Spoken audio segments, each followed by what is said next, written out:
22ویں سالانہ سیرت النبی کانفرنس سے خطاب فرمائیں۔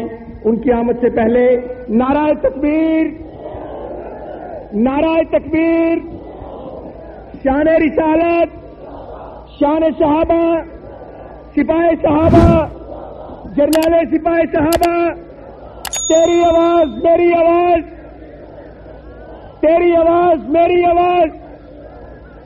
کل بھی جنگوی زندہ تھا، کل بھی جنگوی زندہ تھا، جرنیل سپاہ صحابہ مولانا محمد اعظم طارق۔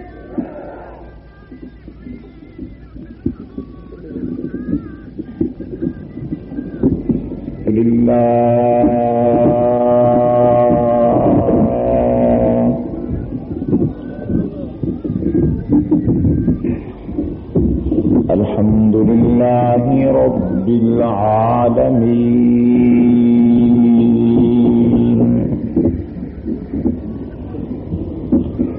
والصلاة والسلام على سيد الأنبياء والمرسلين،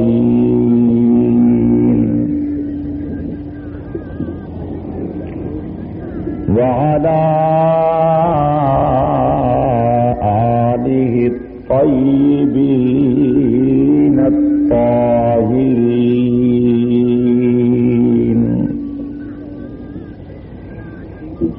وعلى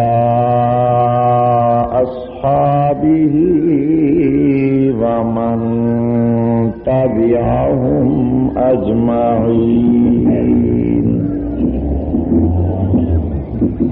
ولعنة الله على أعدائهم من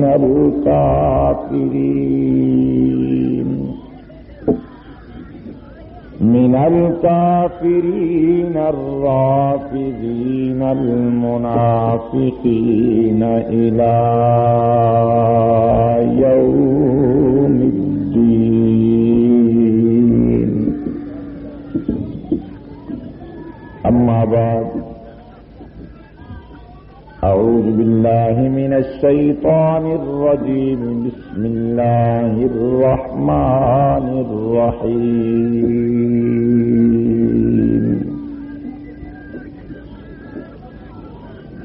لقد من الله على المؤمنين إذ بعث فيهم رسولا. قال تبارك وتعالى في مقام آخر: وما أرسلناك إلا كافة للناس. وقال الله عز وجل في مقام آخر: وما أرسلناك إلا رحمة للعالمين.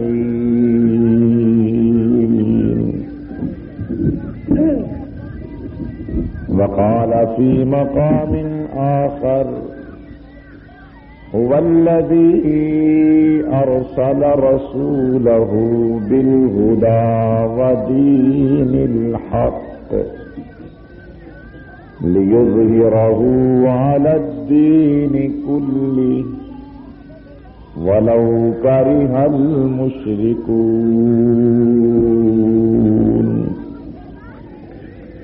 قال النبي صلى الله عليه وسلم: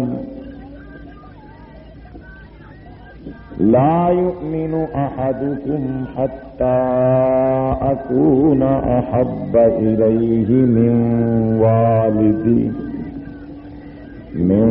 والده وولده والناس أجمعين.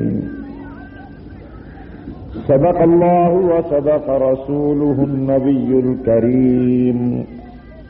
ونحن على ذلك لمن الشاهدين والشاكرين والحمد لله رب العالمين.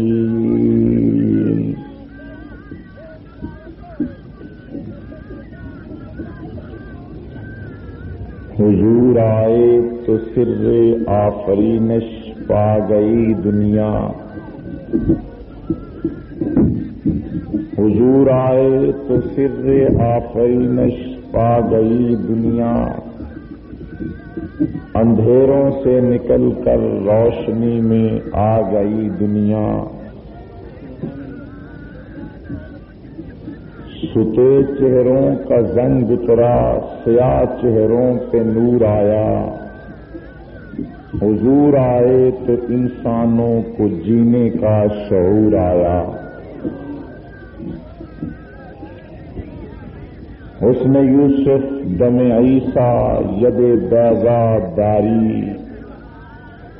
آنچ خوبا کے ہما دارن تو تنہا داری.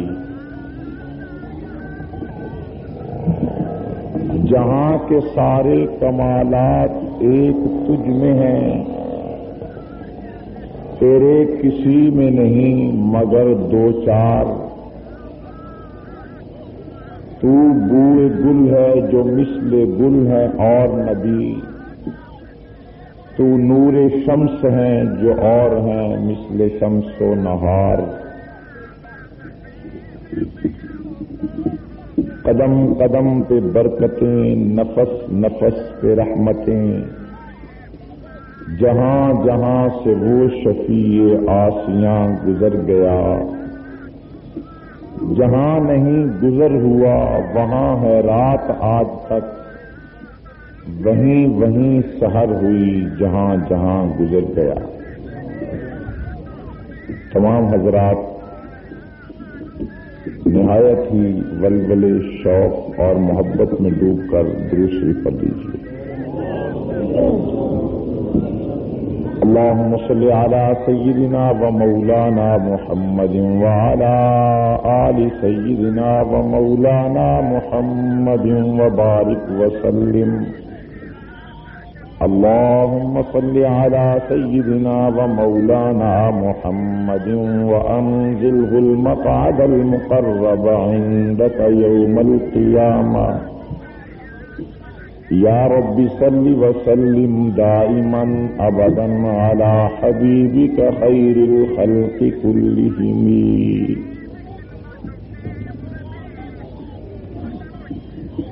صدر جلسہ معزز علماء کرام، قابل قدر سامعین مکرم، بزرگوں، نوجوان ساتھیوں، سپاہ صحابہ کے غیور کارکنوں،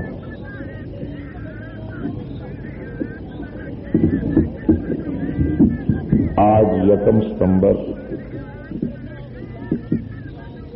1993 کی تاریخ میں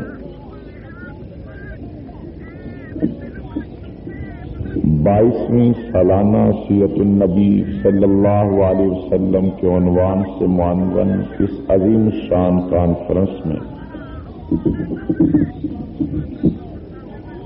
آپ حضرات سے مخاطب ہونے کا شرف حاصل ہو رہا ہے. وقت کافی بیت چکا ہے. میری یہ خواہش اور کوشش ہوگی کہ نہایت اختصار کے ساتھ سیرت پیغمبر اسلام صلی اللہ علیہ وسلم کے عنوان پر ضروری معروضات آپ حضرات کے سامنے پیش کروں.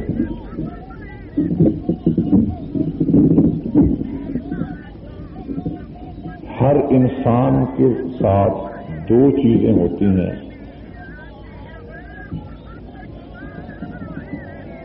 ایک اس کی صورت اور ایک اس کی سیرت.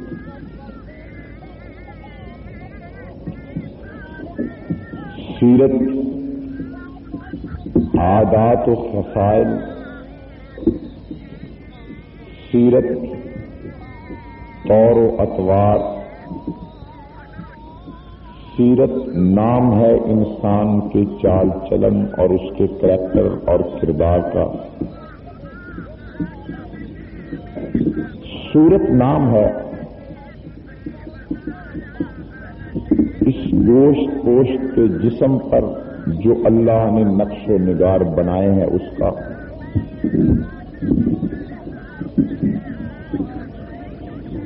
ایک آدمی دوسرے کی صورت نہیں اپنا سکتا،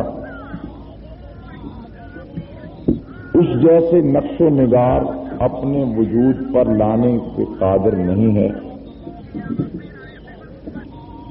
لیکن ایک آدمی دوسرے کی سیرت ضرور اپنا سکتا ہے.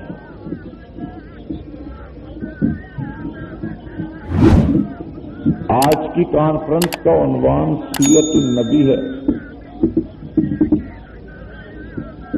تاکہ پیغمبر اسلام صلی اللہ علیہ وسلم کی سیرت مقدسہ و مطہرہ کو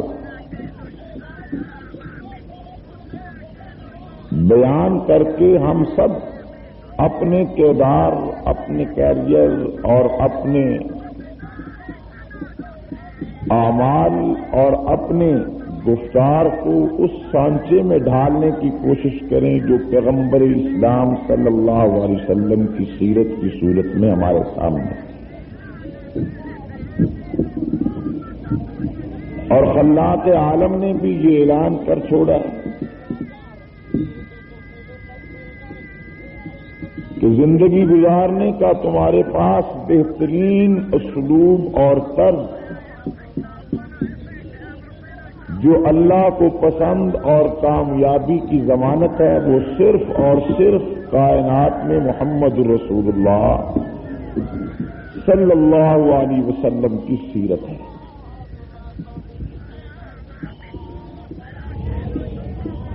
ہم لوگوں نے آج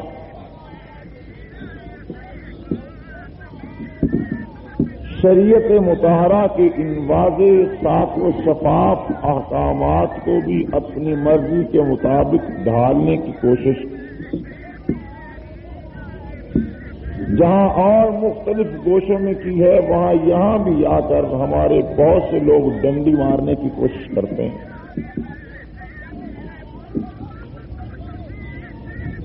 وہ آقا انعامدار سرکار دو عالم صلی اللہ علیہ وسلم کے جسمانی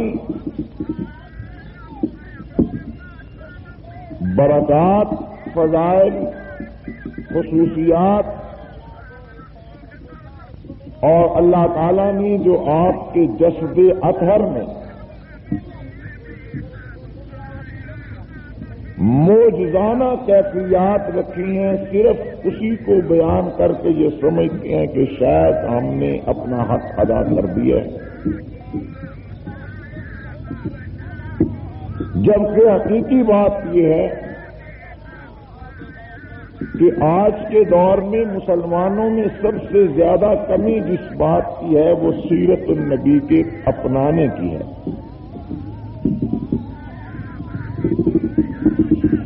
اور میں آپ حضرات سے بھی کہوں گا کہ اپنے یہاں آنے اور بیٹھنے اور رات کے اسی سطح تک انتظار کرنے کے لیے آپ جب تک یہ نیت نہیں بنائیں گے کہ ہمارا مقصد پیغمبر اسلام صلی اللہ علیہ وسلم کی سیرت کو سن کر اس کے مطابق اپنی سیرت اور کردار کو بنانا ہے، جہاں جہاں ہمارا کردار، ہمارا کیریئر، ہمارے افکار، ہمارا انداز، ہماری گفتار، ہماری چال ڈھال پیغمبر اسلام صلی اللہ علیہ وسلم کے سیرت سے مختلف ہے، ہم فوراً اسے تبدیل کر کے اسی لین پر لانے کی کوشش کریں گے جو پیغمبر اسلام صلی اللہ علیہ وسلم کی سیرت میں ہمیں نظر آتی ہے. اس نیت کے بغیر، اس ارادے اور عزم کے بغیر ہمارا بیٹھنا، ہمارا جاگنا اور ہمارا انتظار کرنا سوائے بے فائدہ اور فضول کے اور کوئی حیثیت نہیں رکھتا۔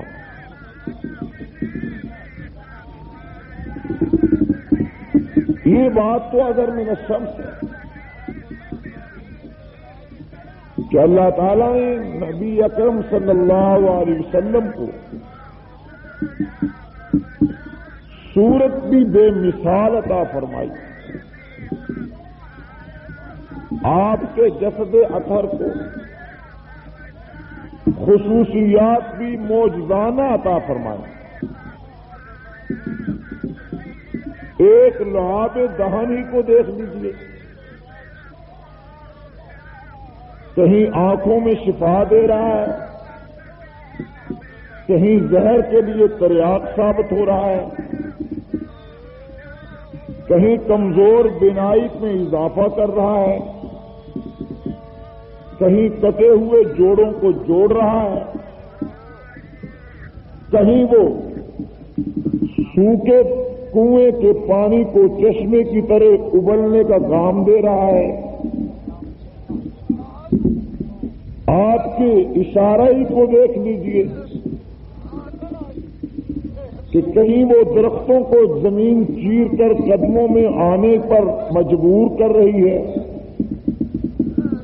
کہیں وہ پتھروں کو کلمہ پڑھنے کی تلقین کر رہی ہے، اور کہیں وہی انگلی آسمان کے چاند کو دو ٹکڑے کر رہی ہے۔ اور تو اور آپ کے پسینہ ہی کو دیکھ لیجئے کہ جس سے خوشبو جنم لیتی ہے، کائنات کی خوشبوؤں میں پسینہ پیغمبر رنگ بھر رہا ہے۔ آپ کے وجود اقدس کے ایک ایک بال کو دیکھ لیجیے کہ پیغمبر اسلام صلی اللہ علیہ وسلم کے ایک ایک منہ مبارک میں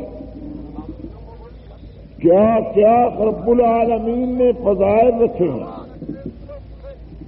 کہ جن لوگوں کو پیغمبر اسلام صلی اللہ علیہ وسلم کی داڑھی کے یا سر کے یا جسد اطہر کے کچھ بال نصیب ہو گئے، ان بالوں میں یہ کیفیت تھی کہ جب ان کو سامنے رکھ کر پیغمبر اسلام پہ درود پڑا جاتا تو وہ کھڑے ہو جاتے۔ آپ کے قد مبارک میں یہ خصوصیات تھی۔ درمیانے قد میں اللہ تعالی نے آپ کو آپ کے سانچے کو ڈھالا تھا، لیکن اگر لمبے لمبے قد والے آپ کے ساتھ چلنے لگتے تو آپ کا سر لمبے قد والوں سے بھی اوپر ہوتا تھا۔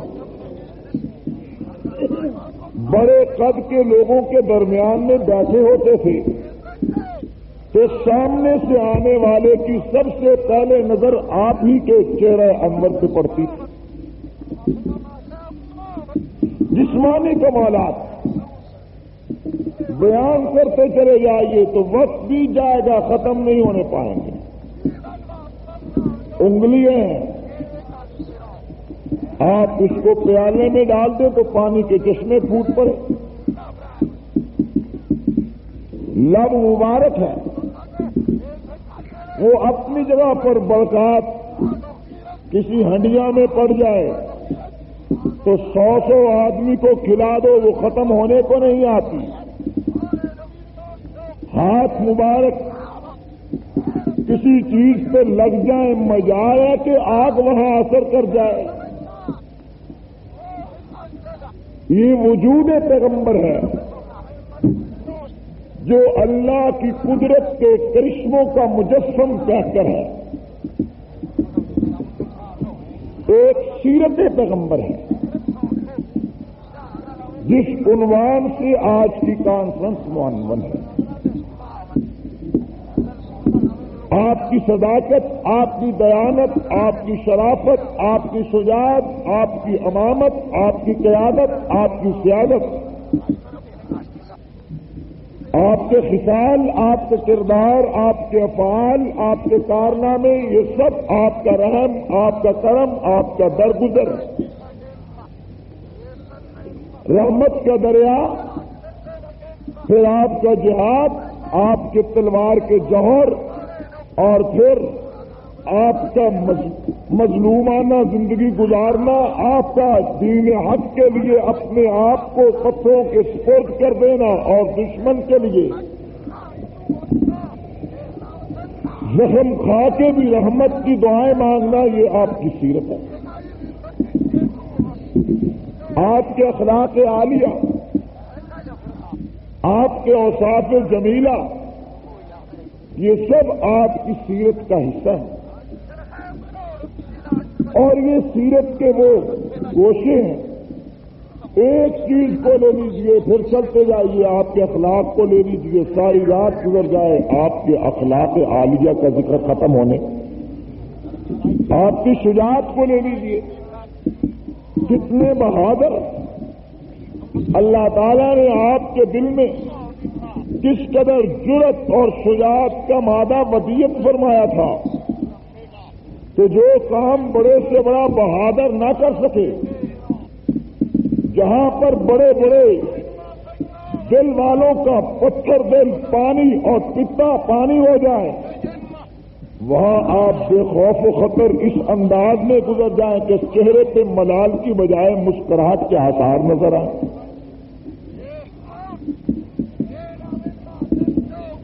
میں آج آپ کے سامنے مجھ سے قبل حضرت مولانا محمد حنیف جلندری صاحب مدظل العالی مشن پیغمبر کا تذکرہ فرما رہے تھے کہ حضور اپنے مشن میں کامیاب ہوئے۔ آپ کا بھی یہی عقیدہ ہے یا نہیں ہے؟ ارشاد خداوندی تھا، یا ایھا الرسول بلغ ما انزل الیک من ربک۔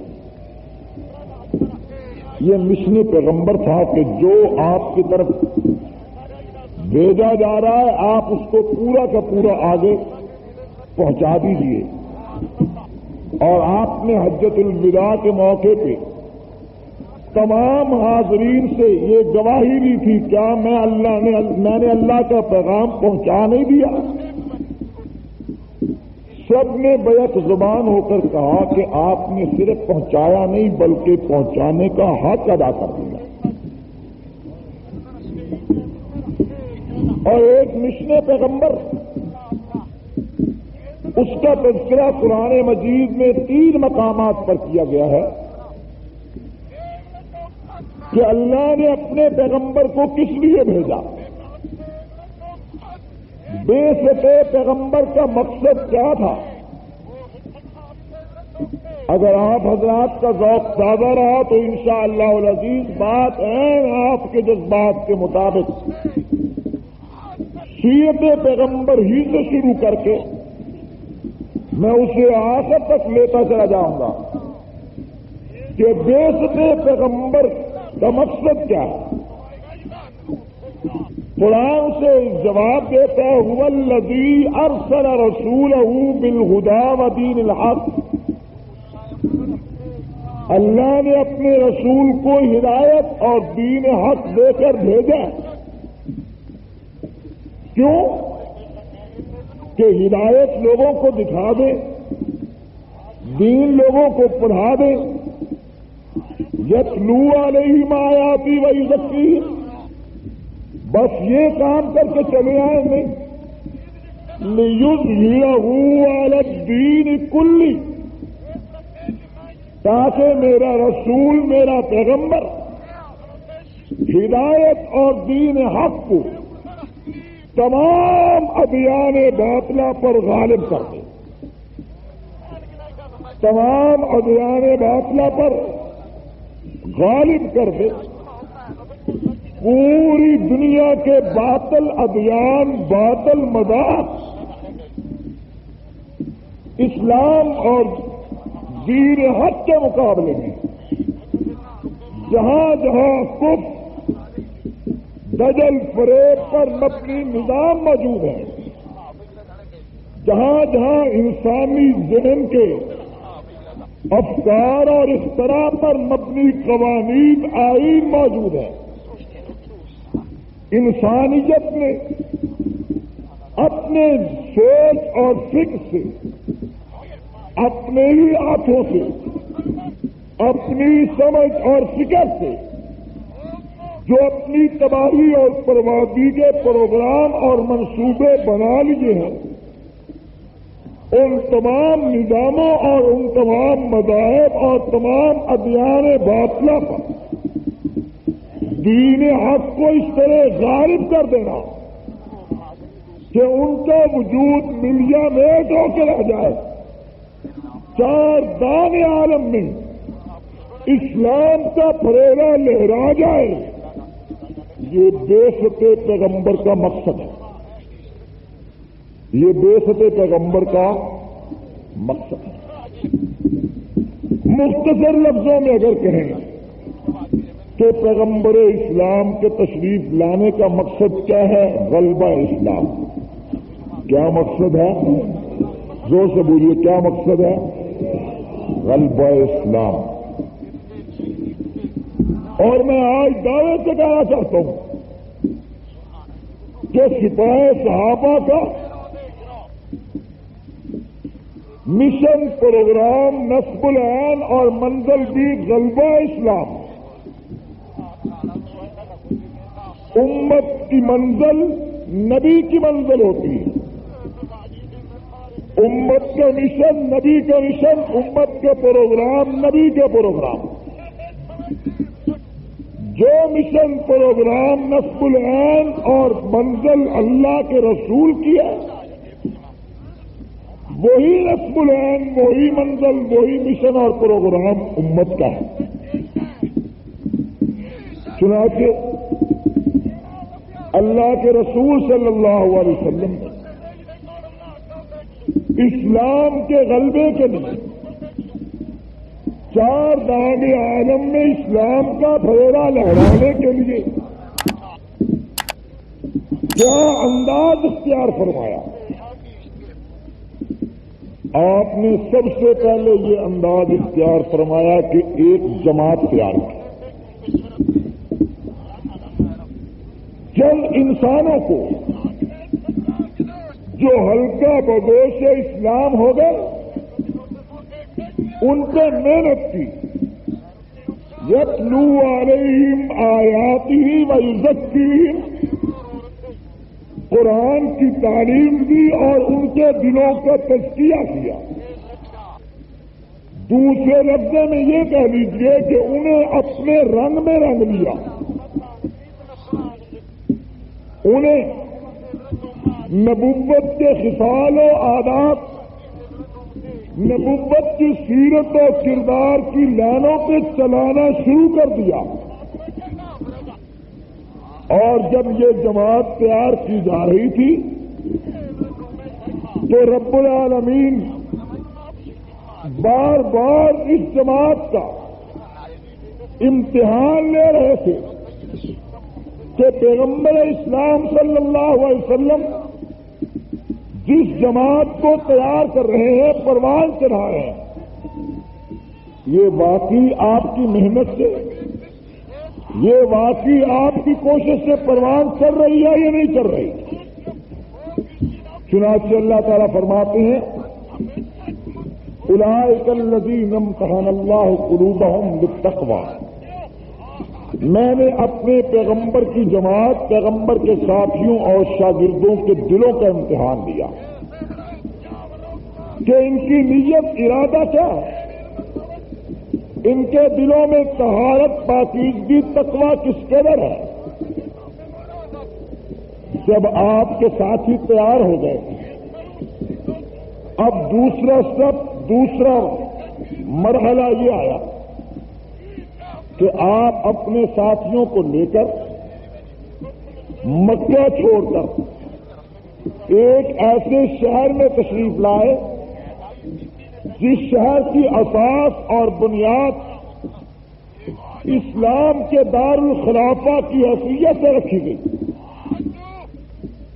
جماعت تیار ہو گئی، زمین کا ایک مختصر سا حصہ، ایک چھوٹا سا ٹکڑا دارالخلافہ کی حیثیت اختیار کر گیا۔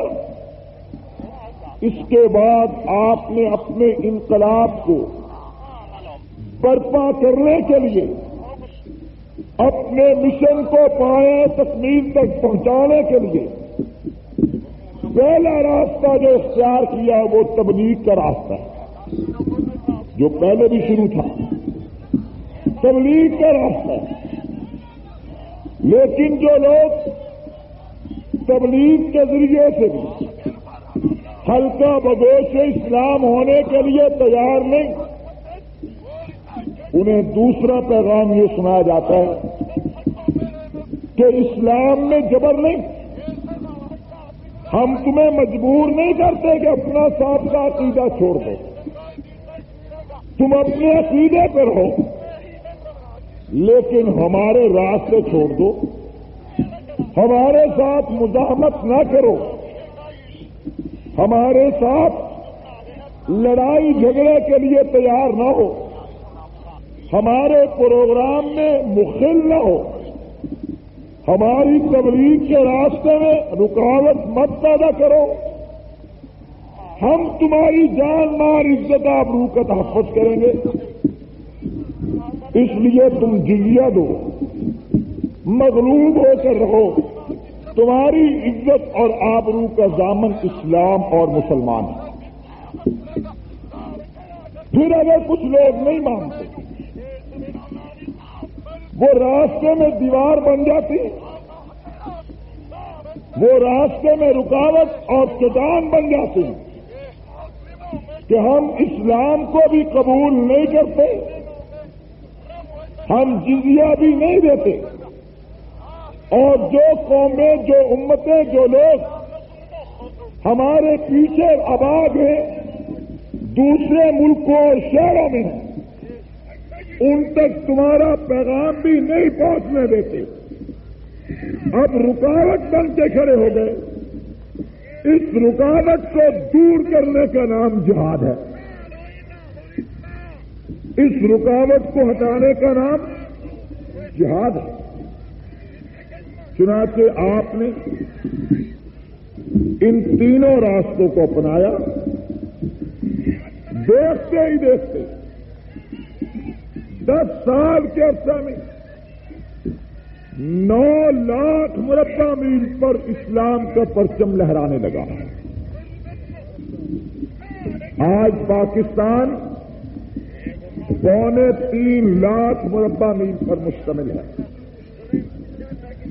پیغمبر اسلام صلی اللہ علیہ وسلم نے 9 لاکھ مربع میل پر اسلام کے جھنڈے گاڑ دیے۔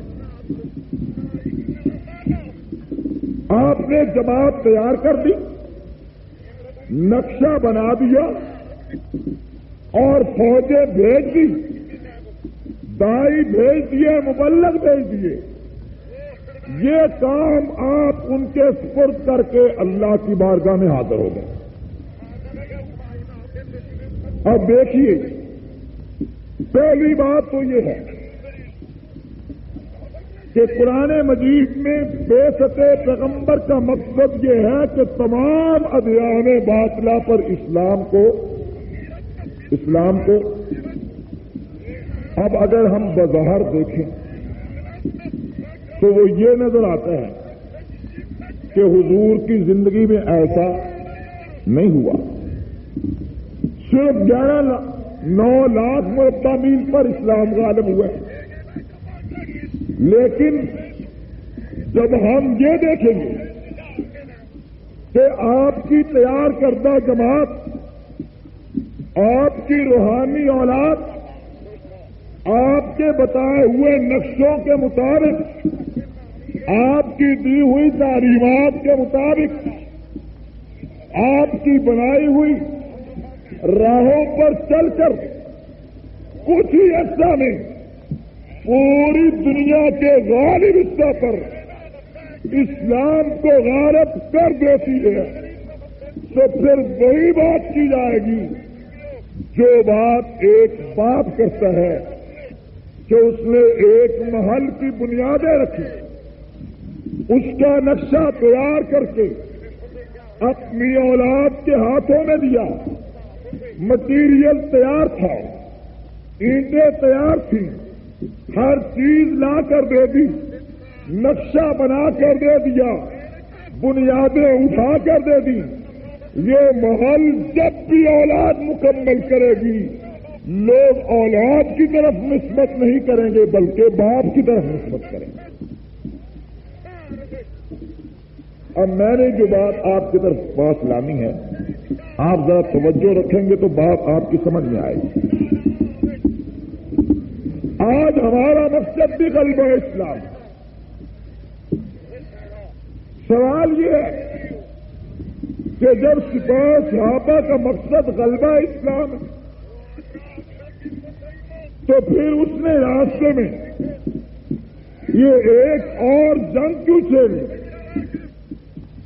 پھر شیعہ سے لڑائی, پھر ان کے ساتھ مہاذرائی تب کلش, اور وہ بھی یہاں تک کہ اب نوبت یہاں تک پہنچ گئی کہ شیعت بکھلا کر مساجد کا ادب و احترام بولے تاک رکھ کے مسجدوں میں گھس کر نمازیوں پہ حملہ آور ہونے لگ گئی, جس کی تفصیلات آپ حضرات کے سامنے صبح کو آ جائیں گی کہ کل لاہور میں 31 اگست کو چبردی کے پاس احسان مسجد میں فجر کی نماز کے بعد کیا نماز تھی نمازیوں کی, کیا قبولیت کا شوق پا گئی کہ نماز کے بعد جب امام دعا کر رہا ہے اور میں غالباً کہتا ہوں کہ وہ لازماً اللہ کی بارگاہ میں یہی دعا کر رہے تھے, اللہ خاتمہ بالخیر کر, اللہ موت سعادت نصیب کر. زبان پہ صلی اللہ تعالی علیہ وآلہ کے الفاظ سے کہ دشمن نے مسجد میں داخل ہو کر فائرنگ شروع کر دی, موقع پر 8 نوجوان شہید ہو گئے.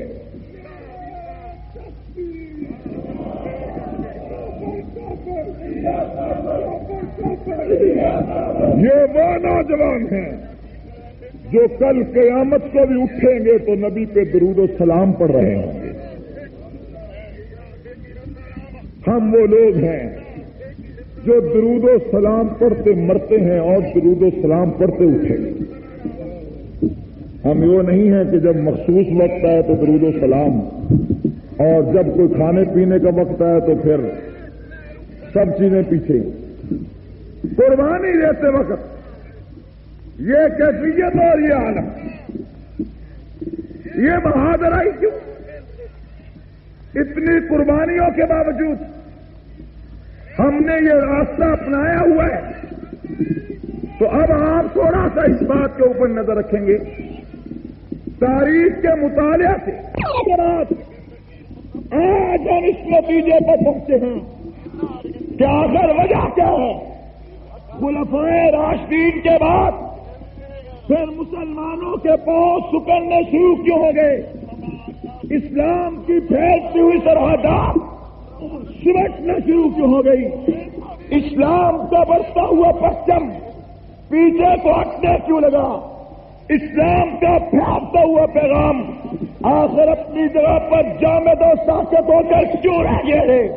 تو ہم اس نتیجہ پر پہنچے کہ آپ تاریخ اسلام کا مطالعہ کرو اور اس بات کو بنظر عمیق دیکھو, وہ کون سی قوتیں تھی, وہ کون سی طاقتیں تھی, وہ کون سی طاقتیں تھی کہ جس نے اسلام کے بڑھتے ہوئے قدم روکنے کے لیے ہٹانے کی کوشش کی.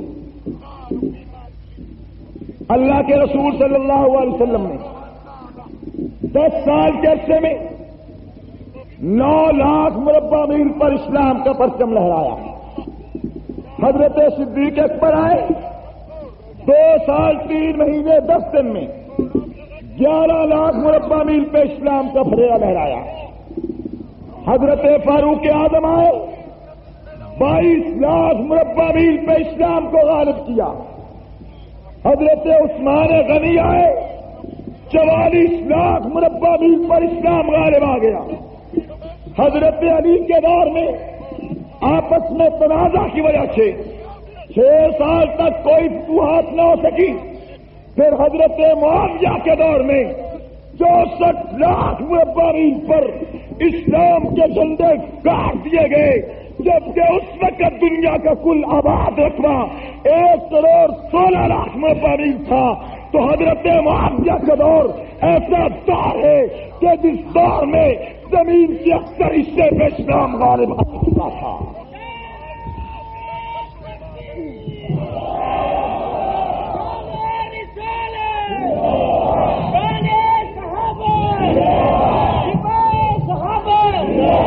اب آئیے اس بات کا جائزہ لیجیے کہ جب اسلام غالب آ رہا تھا وہ اس وقت کوئی ایسی قوتیں تھیں جنہوں نے اسلام کا راستہ روکنے کی کوشش کی. آپ کو تاریخ کے آئینے میں ایسے شواہد اور ایسے حقائق اور ایسے منصوبے باز لوگ نظر آئیں گے کہ جنہیں دیکھ کر آپ حیرت زدہ رہ جائیں گے. جب حضرت فاروق اعظم کی قیادت امت مسلمہ کو نصیب ہوئی 10 سال کے عرصہ میں حکومت ایران اپنا وجود کھو بیٹھی. ایران کے محلات میں اسلام کے مجاہدوں نے اذانیں دی تو ایک منصوبہ بنایا گیا کہ آخر کیا وجہ ہے ہم میدان کارزار میں مسلمانوں کا مقابلہ نہیں کر پا رہے. مسلمانوں کے بڑھتے ہوئے قدم روکنا ہمارے بس کی بات نہیں. اور ویسے بھی اتنی تیزی سے فتوحات ہو رہی تھی کہ آج کے دور کا یورپ کا مستشرق بھی یہ کہنے پہ مجبور ہے اگر 10 سال فاروق اعظم اور زندہ رہتے تو دنیا سے کفر کا نشان مٹ جاتا. 10 سال اور ان تیزی سے بڑھتی ہوئی فتوحات کو دیکھ کر ایک گروہ نے منصوبہ بندی کی کہ مسلمانوں سے قیادت فاروقی کو چھین لیا جائے، فاروق اعظم کو قتل کر دیا جائے تاکہ اسلام کا پھیلتا ہوا سلسلہ رک جائے. چنانچہ مسجد نبوی میں نماز پڑھاتے ہوئے کس نماز میں دیکھ لو سیرت کے آئینے میں صحابہ کو ماننے والے کون ہیں. دیکھو کون ہے صحابہ کے ماننے والے. میں نے آج ایس ایس پی لاہور کے دفتر میں کہا کہ تم کہتے ہو یہ راہ کے ایجنٹوں نے کیا، یہ غیر ملکی لوگوں نے کیا. میرے پاس 6 واقعات ہیں کہ جب بھی مسجد میں نمازیوں پہ حملہ کیا تو کسی غیر مسلم آدمی نے نہیں کیا، کسی غیر ملکی ایجنٹ نے نہیں کیا، اور خانہ خدا میں جب بھی حملہ کیا تو شیعہ نے کیا.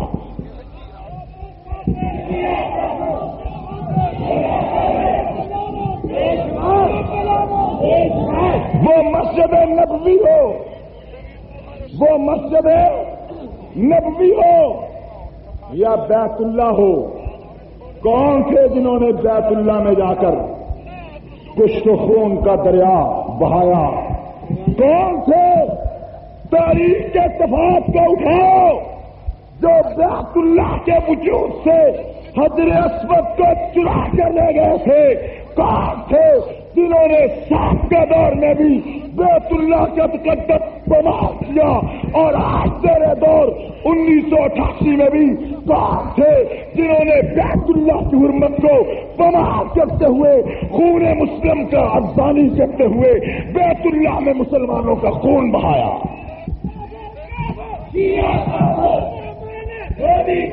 اور اس کے بعد میں نے ایس پی سے کہا کون تھے وہ لوگ جنہوں نے 1 سال پہلے کراچی جامعہ صدیق اکبر مسجد میں جمعہ کے موقع پہ بم مارا، موقع پہ پکڑے گئے شیعہ تھے؟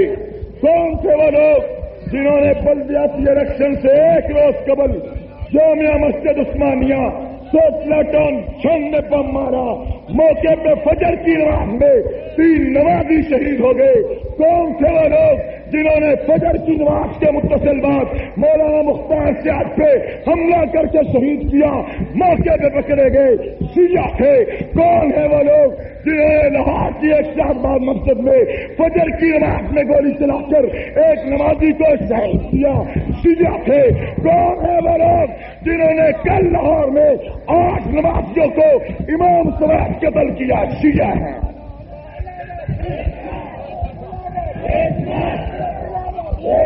اور میں نے تو آج لاہور میں بھی کہا کہ شیعوں، تمہارے کفر کے، تمہارے دجل کے، تمہارے فریب کے بڑے دلائل ہیں، اور دلائل چھوڑ دیں، کتابی دلائل چھوڑ دیں، تاریخی دلائل چھوڑ دیں۔ خانہ خدا میں سیرنگ کر کے نمازیوں کو شہید کرنا تمہارے کفر کی سب سے بڑی دلیل ہے۔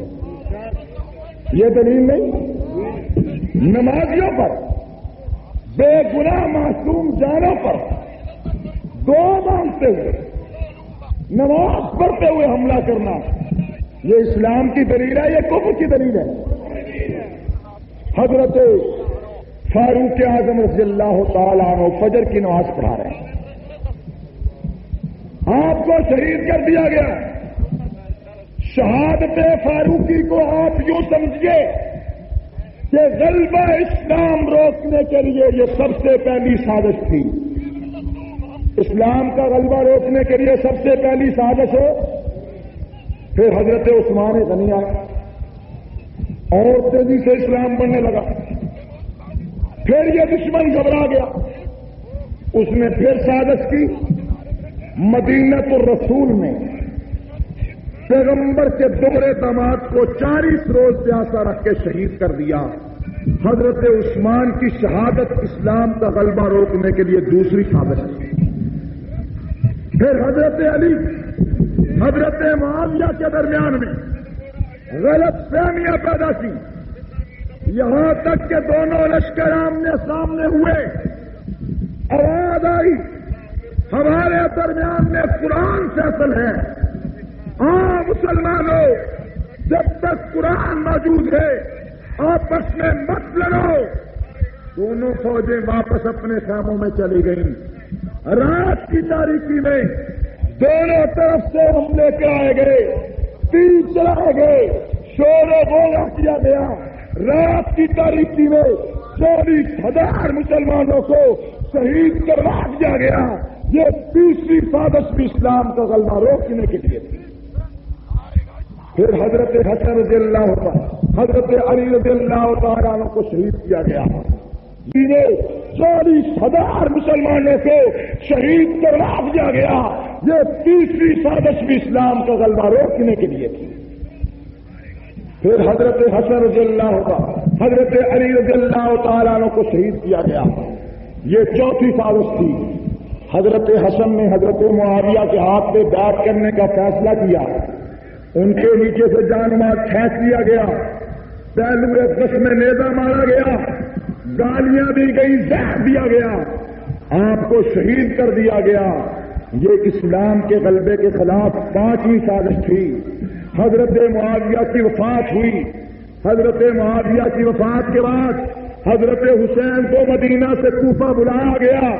بے یار و مددگار چھوڑا نہیں، بلکہ ان ظالموں نے خود بلوا کر خود ہی خاندان نبوت پہ حملہ آور ہوئے، اور جب خاندان نبوت لٹا پٹا قافلہ یہ کوفہ میں پہنچا، پھر رونا پیٹنا شروع کیا تو اس وقت بیمار کربلا نے کہا تھا، اور روتے کیوں ہو، پیٹتے کیوں ہو، کربلا برا کی واپسیوں میں قتل کرنے والے تم ہی تو تھے۔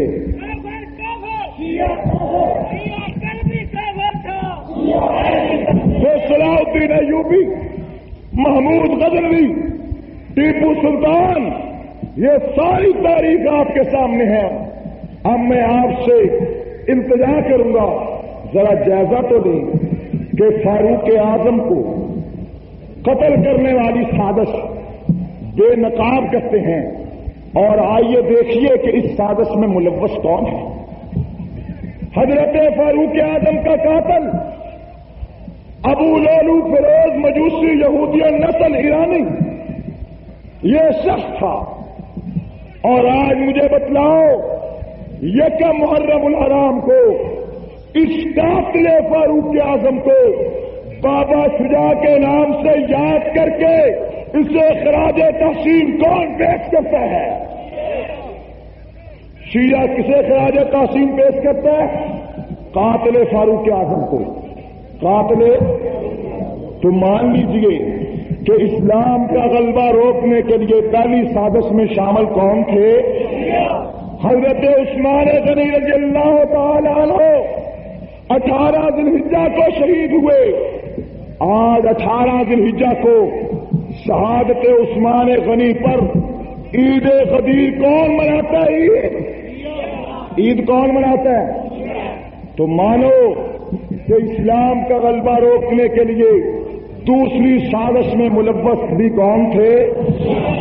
پھر پوچھئے حضرت علی المرتضیٰ کو شہید کروانے والے عبد الرحمان ابن ملجم کون تھا جو پہلے اپنے آپ کو شیعہ علی میں شمار کرتا تھا اور تاریخ اسے شیعہ لکھتی ہے؟ پھر سوال کر تاریخ سے حضرت علی اور حضرت معاویہ میں مسلمانوں کے دو لشکروں میں جنگ کس لے کے آئی؟ تاریخ شیعت کا نام لے گی. سوال کر تاریخ سے حضرت حسن کے اوپر زہر کس نے دیا؟ نیزہ کس نے چلایا؟ گولیاں کس نے دی؟ تاریخ اسے کوفہ کا شیعہ لکھے گی.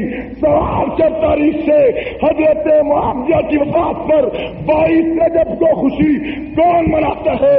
حلوہ کون پکاتا ہے؟ کنڈے کون جبتا ہے؟ تجھے نظر آئے گا شیعت ہے. سوال کر تاریخ سے کہ تو بتلا حضرت حسین کو بلا کس نے؟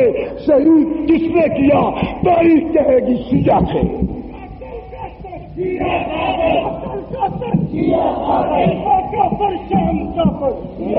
ٹیپو سلطان سراج الدولہ کے راستے روکنے والا میر جعفر کون تھا؟ میر صادق کون تھا؟ شرح الدین ایوبی محمود غزنوی کو سازشوں میں لا کر کنارے لگانے کی کوششیں کرنے والے سازشیں کرنے والے کون تھے؟ تاریخ کہے گی شیعہ تھے. تو آج صحابہ کی منزل غلبہ اسلام ہے. ہم اس بات پر یقین رکھتے ہیں جب تک ان سازشی عناصر کو ان آستینوں کے سانپوں کو نکال کے باہر نہیں کیا جاتا اس وقت تک اسلام کے غلبے کی کوئی تحریک کامیاب نہیں ہو سکتی. اس وقت غلبہ اسلام کی کوئی تحریک کامیاب ہے؟ آپ کہیں گے کیسے؟ دور مت جائیے. یہ ملک صنعتی انقلاب کے نام پہ بنا تھا، موٹر وے کے نام پہ بنا تھا، کاروبار کے نام پہ بنا تھا. پاکستان کا مطلب کیا؟ اسی نعرے پہ بنا تھا. بنا ملک قائد اعظم نے مولانا شبیر احمد عثمانی سے فرمایا مولانا ملک تو بن گیا ہے، اب اس ملک کا آئین اور قانون بنانا ہے. اسمبلی میں پیش کرنے کے لیے آپ قرارداد لائیں تاکہ اس ملک کا آئین تشکیل دیا جا سکے. تو مولانا عثمانی نے اس کے لیے قرارداد مقاصد تیار کی جس میں یہ مطالبہ تھا اس ملک کا حاکم اعلیٰ اللہ ہوگا، اس ملک میں قانون کلام اللہ ہوگا، اس ملک میں نظام شریعت پیغمبر ہوگا. یہ سارے نقوص، یہ ساری کی ساری تفصیلات قرارداد مقاصد میں تیار کی اور یہ قانون کا حصہ بننے والی تھی. یہ اسمبلی سے پاس ہونے والی تھی. پھر بتلاؤ قانون معطل ہو کر کے آئین کی سبزیاں بکھیر کر پاکستان کے قانون اور حکومت کو قبضے میں لینے والا اسکندر مرزا کون تھا؟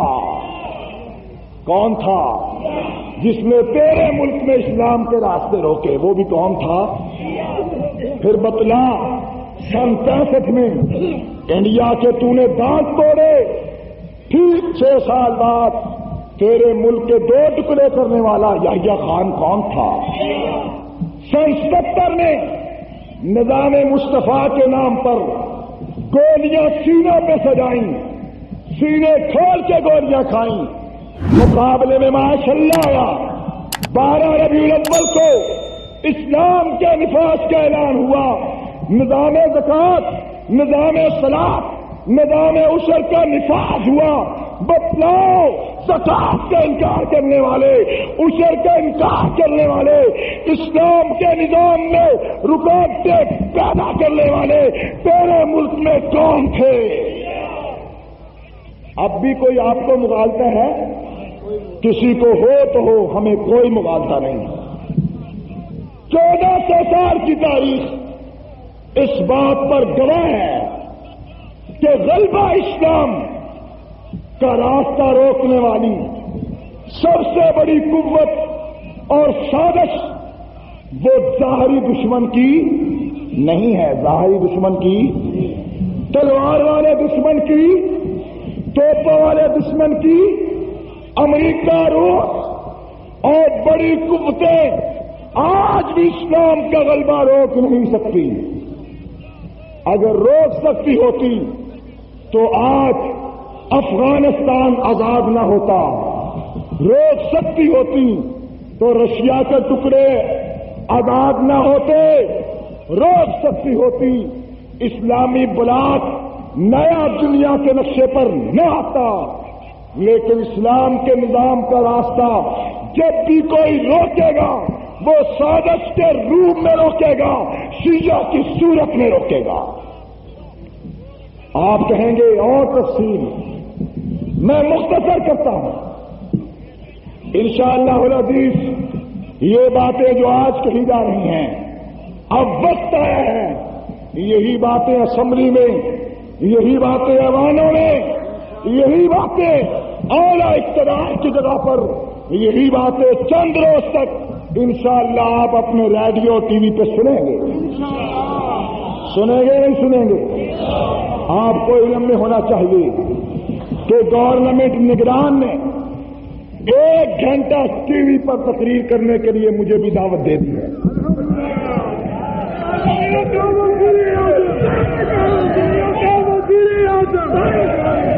اور اس نے کہا ہے،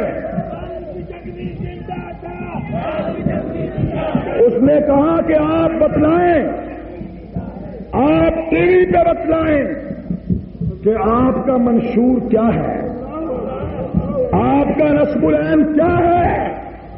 میں بتلاؤں گا، ہمارا نصب العین غلبہ اسلام ہے، ہمارا نصب العین غلبہ اسلام ہے۔ آپ کا طریقہ کار کیا ہے؟ ہمارا طریقہ کار یہ ہے کہ 1400 سال کی تاریخ میں جس نے اسلام کے غلبے میں رکاوٹیں پیدا کی، پہلے ان کا صفایا کرنا، پہلے ان کا صفایا کرنا۔ میرے بھائیوں، ایک وقت تھا آپ کی بات گلی محلوں میں رہ جاتی تھی، ایک وقت تھا کوئی آپ کی بات پہ کان دھرنے کو تیار نہیں تھا، ایک وقت آیا ہے جو بات آپ کی زبان سے نکلتی ہے، جو بات آپ کے دل سے ہوتی ہے، آج جو وقت آ چکا ہے اعلیٰ ایوانوں میں آپ کی آواز پوچھتی ہے، اعلیٰ جگہ پر آپ کے موقف پہ غور کیا جاتے، آج جو وقت آ چکا ہے، کوئی چاہے نہ چاہے یہ وقت آئے گا پاکستان کی دھرتی پر شدت کا کلا کما کیا جائے گا اور اس سے غیر مسلم اقلیت قرار دیا جائے گا۔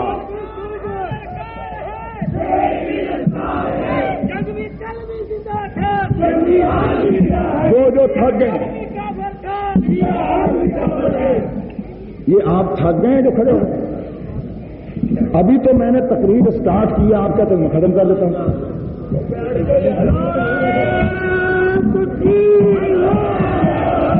قابل قدر سامعین،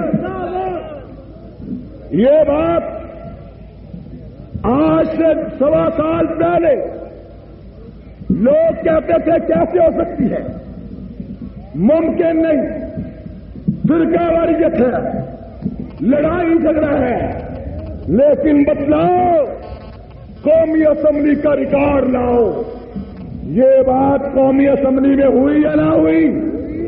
ہوئی یا نہیں ہوئی؟ اور ایسے ہوئی قومی اسمبلی میں گلگت کے مسئلے پر بحث ہوئی کہ وہاں حالات کیوں خراب ہیں. کسی نے کچھ کہا، کسی نے کچھ کہا. میں نے ایک بات کی وہاں کہ جناب جب تک آپ ہر گروہ طبقہ کو پابند نہیں کرتے کہ وہ دوسرے کے مذہب اور مسلک میں مداخلت نہ کرے، اس وقت تک حالات پہ قابو. وہ بڑے خوش ہوئے. کسی نے کہا مجھے کہ یہ تو بات آپ پہ فٹ آئے گی. میں نے کہا یہ تو فٹ کرنے کا کام ہمارے پاس ہے. ایک بل حکومت نے پیش کیا تھا، انسداد فرقہ واریت. کوئی کسی کو کافر کہے گا اس پہ پابندی لگا دیں گے، اس کو عمر قید سزا دے دیں گے. میں نے کہا بالکل ٹھیک ہے، لیکن یہ بتلاؤ کہ جس کو میں کافر کہوں مجھ پہ تو پابندی، حالانکہ اس کا کفر واضح ہے، اس کے ایمان میں شک ہے، اس کے عقیدے میں کلام ہے، اور جو صحابہ کو کافر کہے اس کو کیا کرو گے؟ کہنے لگے وہ تو ڈبل کافر.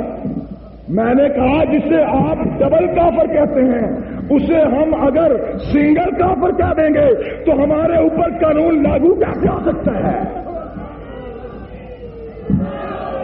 سنو یہ بات، ہم نے جب بھی شیعت پر کفر کا فتویٰ لگایا ہے وہ اس وقت لگایا ہے جب اس کائنات کی بدترین مخلوق نے اصحاب پیغمبر پر کفر کے فتوے لگائے ہیں.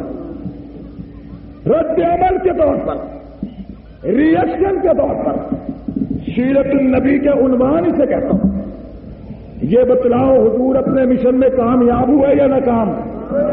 بولو بولو، کامیاب یا ناکام؟ حوالہ یاد رکھو، ذمہ دار ہیں حوالے کے. خمینی کی کتاب اتحاد و یکجہتی خمینی کی نظر میں جو صادق گنجی نے خانہ فرہنگ ایران ملتان سے 20,000 شائع کی تھی، اس کتاب میں اس نے خمینی کی تقریر لکھی. خمینی کہتا ہے جتنے رسول اور نبی آئے اپنے مشن میں سب ناکام ہو گئے، یہاں تک کہ آمنہ کے لال محمد رسول اللہ بھی اپنے مشن میں کامیاب نہیں ہو سکے.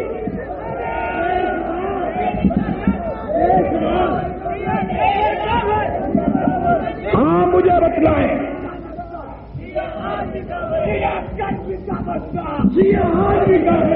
آج ہم یہ کہتے ہیں کہ حضور کامیاب گئے. آپ کی روحانی اولاد، آپ کی بیعت کردہ جماعت نے دنیا میں اسلام کے جھنڈے گاڑے، اسلام غالب آیا. لیکن شیعت کہتی ہے کہ جنہیں تم کہتے ہو کہ انہوں نے اسلام کے جھنڈے گاڑے وہ تو خود مسلمان نہیں تھے.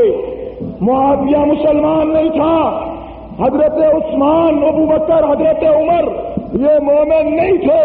جب میں ان سے پوچھتا ہوں کہ مومن کون تھے تو شیعت جواب دیتی ہے پیغمبر کی رحلت کے بعد سارے صحابہ کافر مرتد ہو گئے، صرف 5 ایمان والے بچے. مجھے بتلاؤ پیغمبر کے جانے کے بعد اگر سب پر صرف ایمان والے 5 باقی رہ گئے تو یہ پیغمبر کی کامیابی ہے یا ناکامی؟ پیغمبر کی کامیابی ہے یا ناکامی؟ یہ عقیدہ تھا، اسی لیے خمینی نے حضور کو ناکام.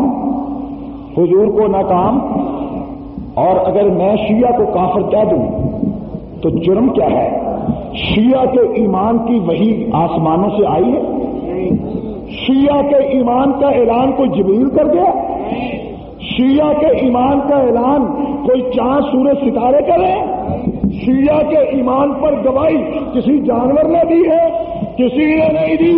اگر ان کے عقیدے اور نظریے کی بنیاد پر ان کے کتابوں کے ان کے عمل کردار کے حوالے سے میں انہیں کافر کہتا ہوں تو میرے موقف کو جھٹلایا نہیں جا سکتا، جبکہ یہ گروہ یہ طبقہ تو اس جماعت کو کافر کہتے اور جسے ایمان والا رب نے کہا۔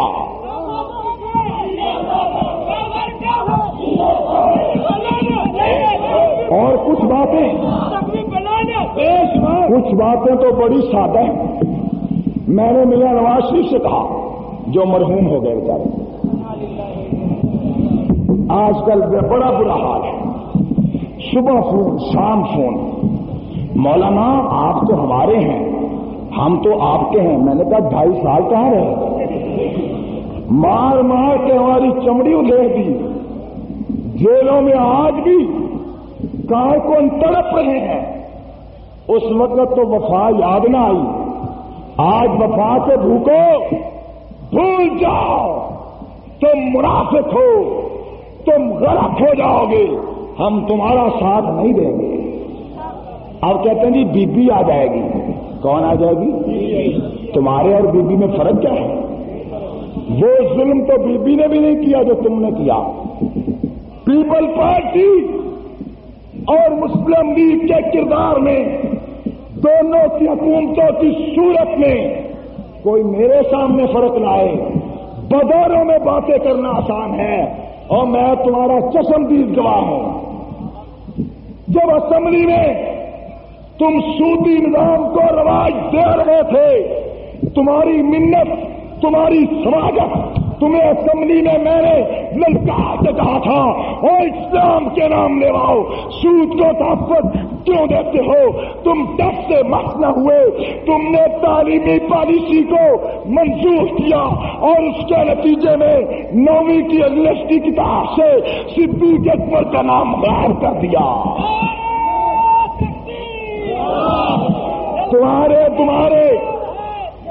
تمہارے دور حکومت میں مدینہ سے محمد کی شریعت تو نہیں آئی اور لندن سے لیڈی ڈیانا ضرور آئی۔ اسلام کی کس بات پہ عمل ہوا ہے؟ آپ کہتے ہیں موٹر وے صنعتیں، میں نے اسمبلی میں کہا تھا اگر وعدے کے مطابق اس ملک میں اسلام کا نفاذ ہو جاتا، آج ایک موٹر وے نہیں 10 بن گئے ہوتے۔ اسلام موٹر وے کا مخالف ہے، اسلام صنعتی انقلاب کا مخالف ہے۔ اگر اسلام آئے تو یہ ترقی 10 گنا زیادہ ہو۔ آج قرضے، آپ غریب ہیں، آپ کو بھی کوئی قرضہ ملا ہے؟ یہ کروڑوں روپے اربوں روپے قرضے، شاباش شاباش معین قریشی، کھانچ لے ان کے پیٹوں سے جو نکلتا ہے نکال، وقت یہی ہے، جو نکال سکتے ہیں نکال دے، کیا یاد کریں گے؟ پر ایسا نہ کرو، ایک طرف سے ان کے پیٹوں سے نکال رہا ہے، دوسری طرف سے مہنگائی کی صورت میں ہمارے پیٹوں سے بھی نکال رہا ہے۔ بھائی جی کا ایک ٹین 100 روپے مہنگا، آٹا مہنگا، چینی مہنگی، غریب کہاں جائے؟ امیر کو کیا ہے؟ اس کے تو کتے مکھن کھاتے ہیں، اس کے تو جانوروں کے لیے ریشم کے لحاظ ہیں، اسے کوئی پرواہ نہیں۔ معین قریشی کھینچ لے ان کے پیٹوں سے پیسہ، مگر غریبوں کے ساتھ زیادتی نہ کریں، ہم اس پہ احتجاج کریں گے اور پاکستان کو امریکہ کی کالونی بھی نہ بنا۔ کشمیر کے مسئلے پر ہماری جو پالیسی طے ہے اس سے سرے منہ انحراف کرنے کی اجازت نہیں دی جائے گی۔ جو بات صحیح ہے اس کا ساتھ دیں گے، جو غلط ہے اس کا راستہ روکیں گے۔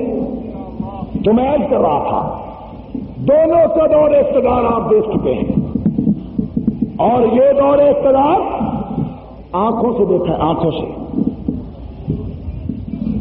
میں آج ایک دینی اسٹیج پہ دینی عنوان پر ہونے والی کانفرنس میں کھڑا ہوں، اللہ کی قسم کھا کے کہتا ہوں اگر جھوٹ بولوں خدا مجھے غرق کر دے۔ جب میں جیت کر گیا تو شہباز شریف نے میری دعوت کی وزیر اعظم ہاؤس اسلام آباد میں، میری دعوت کی وہاں پر میں نے کہا کہ ٹھیک ہے آپ سے غلطی ہوئی، آپ کہتے ہیں ہم آپ کا مقابلہ نہیں کرنا چاہتے تھے، سادہ بیڑا تو وائیں بایا، ٹھیک ہے چلو ٹھیک بات ہو گئی۔ آپ ایک بات مان لیں، آپ سودی نظام کو ختم کر رہے ہیں، سودی نظام کو، کیونکہ اللہ نے قرآن میں اعلان کیا ہے کہ سود خورو اگر تم باز نہیں آتے تو اللہ اور رسول سے جنگ کے لیے تیار ہو جاؤ۔ اگر سود کے نظام کو تحفظ دو گے تو تم میری پوری قوم کو رب رسول سے لڑا دو گے، رب رسول سے لڑنے والی قوم کامیاب نہیں ہو سکتی۔ تو مجھے شہباز شریف نے کہا مولانا آپ کیسی باتیں کرتے ہیں، ہم سود کو نہیں چھوڑ سکتے، سود کے بغیر ہمارا گزارا نہیں ہے۔ اگر یہ بات غلط ہو تو میں نے بہت بڑی بات کہی ہے، لیکن اگر یہ بات صحیح ہو، اور میں کہتا ہوں آج مسلم لیگ یہی اعلان کر دے کہ ہم ہاتھ میں قرآن لے کر کہتے ہیں ہم سودی نظام کا خاتمہ کر دیں گے، چلو ہم آج آپ کا ساتھ دیتے ہیں، لیکن اگر سودی نظام کو تحفظ ہو، بیرون ملکی قرضے لے کر کہتے جی قرضوں کے بغیر تو ہم چل ہی نہیں سکتے، قرضوں کے بغیر تو ہم، اور نتیجہ پتہ کیا نکلا؟ آپ کے ملک میں سالانہ بجٹ 3 کھرب روپے ہے، جس سے تنخواہیں، موٹر وے، فیکٹریاں، ملیں، قرضے، جس سے پل، سڑکیں، اسکول، کالج، بجلی عوام کو دی جاتی ہے، اور ہر سال 1 کھرب روپیہ اپنے بجٹ کا تیسرا حصہ آپ اپنے قرضوں پہ سود دیتے ہیں، قرضے پھر اتنے باقی ہیں، قرضے اتنے کے اتنے باقی، اس میں 1 پیسے کی کمی، ہر سال 1 کھرب روپیہ سود ہماری گورنمنٹ دیتی ہے۔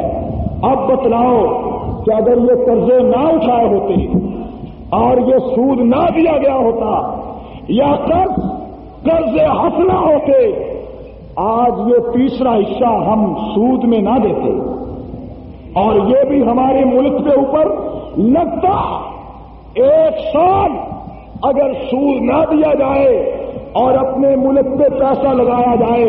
تم 1 موٹر وے کی بات کرتے ہو، 1 کھرب روپے میں تیرے ملک میں 10 موٹر وے 1 سال میں بن سکتے ہیں۔ آپ 10 موٹر وے ہر سال سود میں دیتے ہیں، آپ ہزاروں صنعتیں ہر سال کس میں دیتے ہیں؟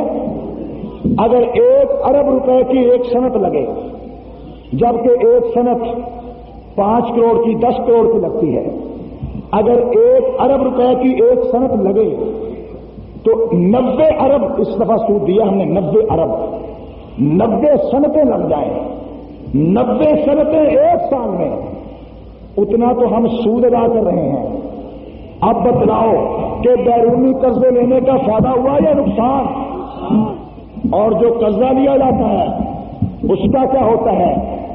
قرضہ لیا 1 ارب ڈالر، راستے میں قرضہ لینے والے نے 10% تو جیب میں رکھ لیا، 10% باہر ہی باہر، پھر یہاں آیا 10% افسران کھا گئے، پھر ٹھیکے ہوئے 10% ٹھیکیدار کھا گئے۔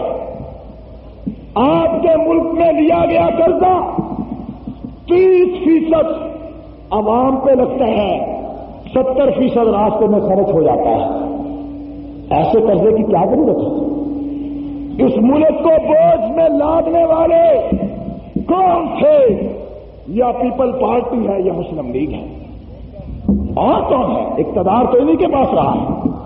لہذا ہم نے یہ طے کر لیا ہے کہ اب ہم اپنی عوام کے سامنے حقائق رکھیں گے اور ایک ایک بات اس کے سامنے پیش کریں گے، آگے مرضی اس کی پھر انہیں کے پاس جائے یا کسی اور کے پاس جائے۔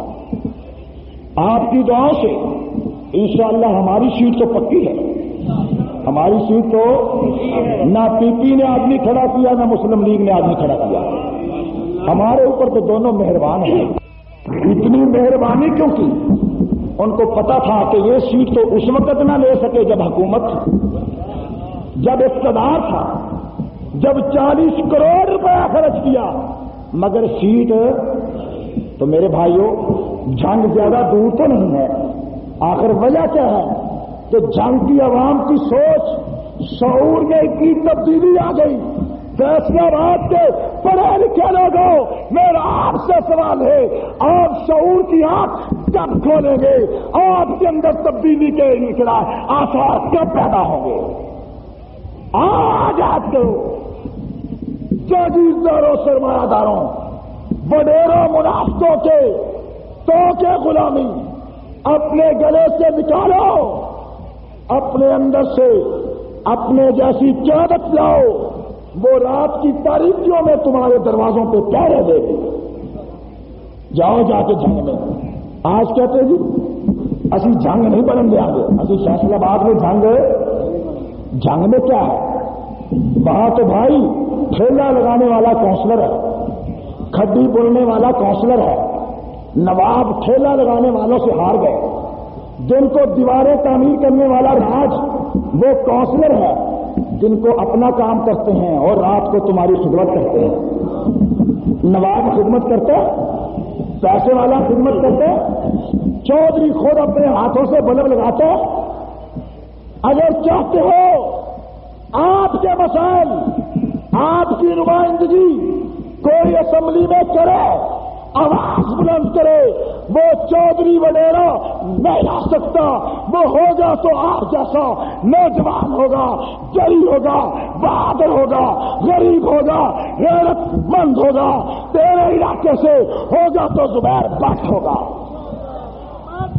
زبیر بٹ تیرے حلقے سے نوجوان یہاں سے کھڑا کیا گیا ہے، اور اس علاقے میں اس نوجوان کا مقابلہ بھی دشمن اصحاب رسول سے ہے، دشمن اصحاب رسول سے ہے.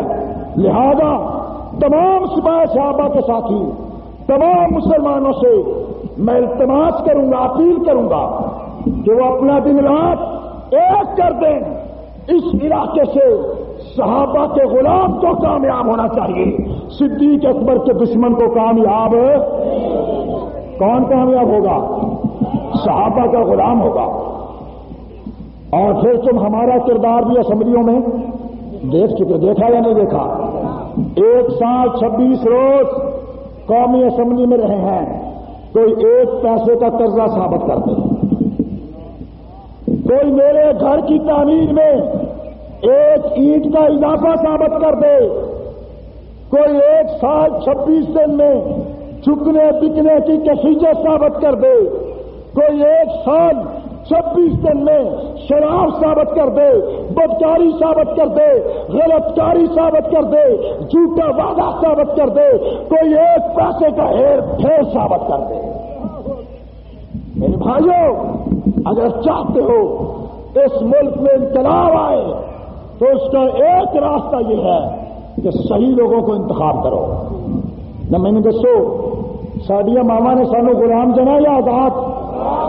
ہم چودھریوں کی رعایا ہیں، ہم سرمایہ داروں کے نوکر ہیں، ہم